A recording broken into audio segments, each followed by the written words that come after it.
The real news coming soon, but the fight is going to happen soon. But it's going to be on my term and our term. We're going to bring it back here in the United States. Like I said, I don't have no protection over there. The United States of America wants to...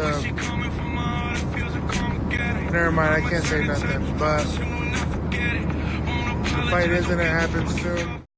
There you have it, Andy Ruiz Jr. making it abundantly clear that he won't be going to Saudi Arabia to rematch Anthony Joshua on December 7th.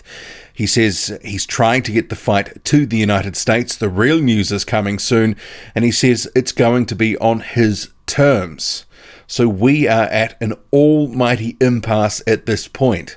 We've been hearing for some considerable time from promoter Eddie Hearn, who manages Anthony Joshua, that this rematch was dictated by them. The promotion was being controlled by them, courtesy of the contract that Andy Ruiz Jr. signed ahead of his fight on June 1st with Joshua.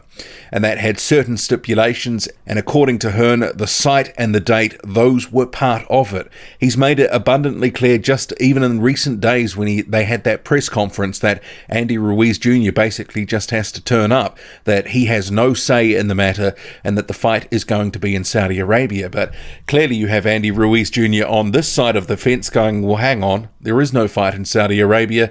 It's going to be in the United States. I'm going to have it my own way. And why would he do that? Obviously, he signed a contract back in, May, to fight Anthony Joshua. And if he won, there would be a rematch. And he would have known, signing that contract, that it would be a lopsided rematch in Anthony Joshua's favour, because obviously all the cards were stacked in Joshua's favour. So what we are seeing here is that, one, Andy Ruiz Jr. is not a man of his word.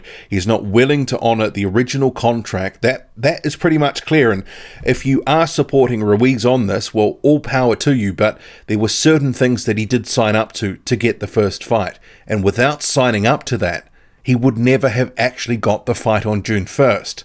So it is one of these cases where he's now beaten Joshua and now wants it his own way. He wants to toss the contract out the window and do things his own way, according to him. These are his own words, that he wants it to be in the United States. The real news coming soon, and it will be on his own terms.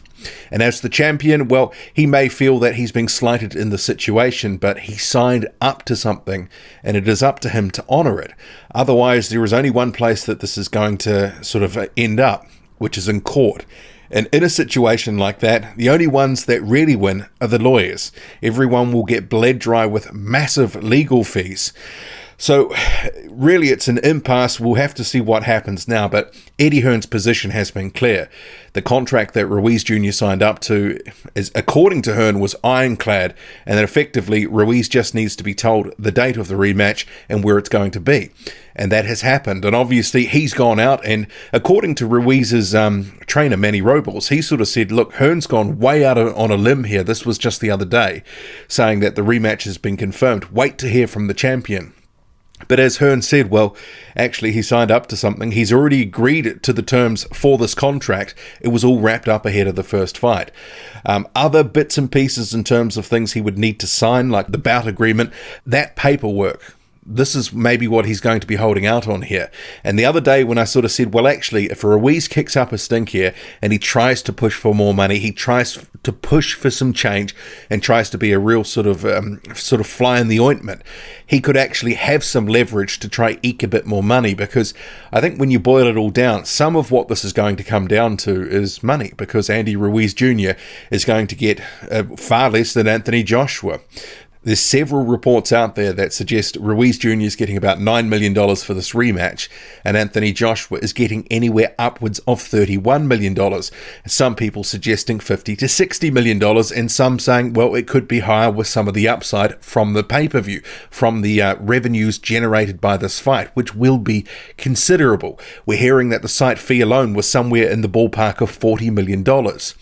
So there's a lot of money wrapped up and invested in this rematch.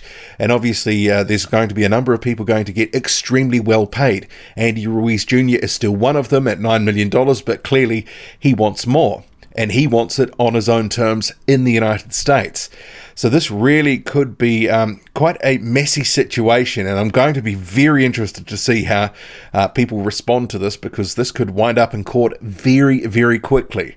What do you make of this? Andy Ruiz Jr. does not want to fight in Saudi Arabia. He wants to call the shots. He said, weeks ago, he calls the shots now. But is that true? Should he be honouring whatever he signed up to in the first contract? That's the question.